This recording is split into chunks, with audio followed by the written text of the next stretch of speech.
کی وحی بن گیا، ابو عبیدہ کا امین الامہ بن گیا۔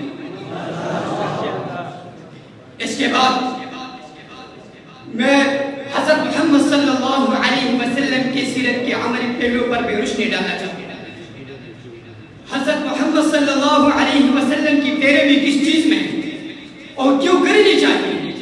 اس کے لیے ہمیں سیرت نبویہ صلی اللہ علیہ وسلم کا عملی پہلو دیکھنا ہے۔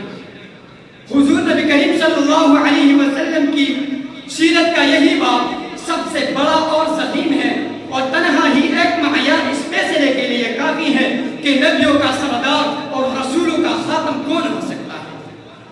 دنیا میں مفید نصیحتوں اور اچھی تعلیمات کی کچھ کمی نہیں ہے، کمی جس چیز کی ہے وہ کام اور عمل ہے۔ انسان کی عملی سیرت کا نام اخلاق ہے۔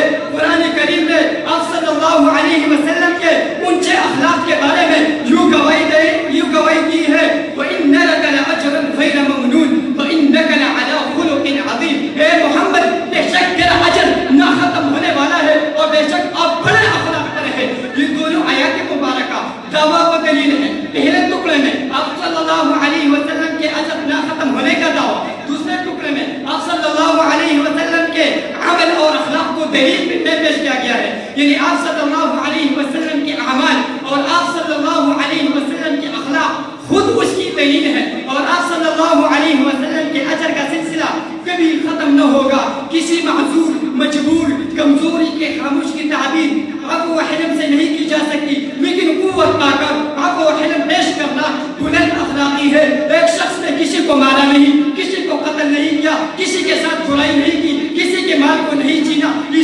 سب منفی اور سطحی خوبیاں ہے۔ یہ بتاؤ، کسی کو مارا تو نہیں، لیکن کسی غریب اور مسکین کی مدد کی، کسی کے ساتھ ظلم نہیں کیا لیکن کسی کے ساتھ اچھائی بھی کی، کسی کو قتل نہیں کیا لیکن کسی کو قتل ہونے سے بچائے بھی۔ یہ دنیا کو یہ ثبوتی اور ایجابی خوبیاں درکار ہے، اور انہی کا نام عمل ہے، اور یہ سب کے ساتھ آپ صلی اللہ علیہ وسلم کے اندر بدرجہ عدم پائی جاتی ہے۔ اسی وجہ سے حسان بن ثابت رضی اللہ تعالی عنہ فکار اٹھا، وَأَحْسَنَ مِنْكَ لَمْ تَرَ قَطُّ عَيْنِي وَأَجْمَلَ مِنْكَ لَمْ تَلِدِ النِّسَاءُ خُلِقْتَ مُبَرَّأً مِنْ كُلِّ عَيْبٍ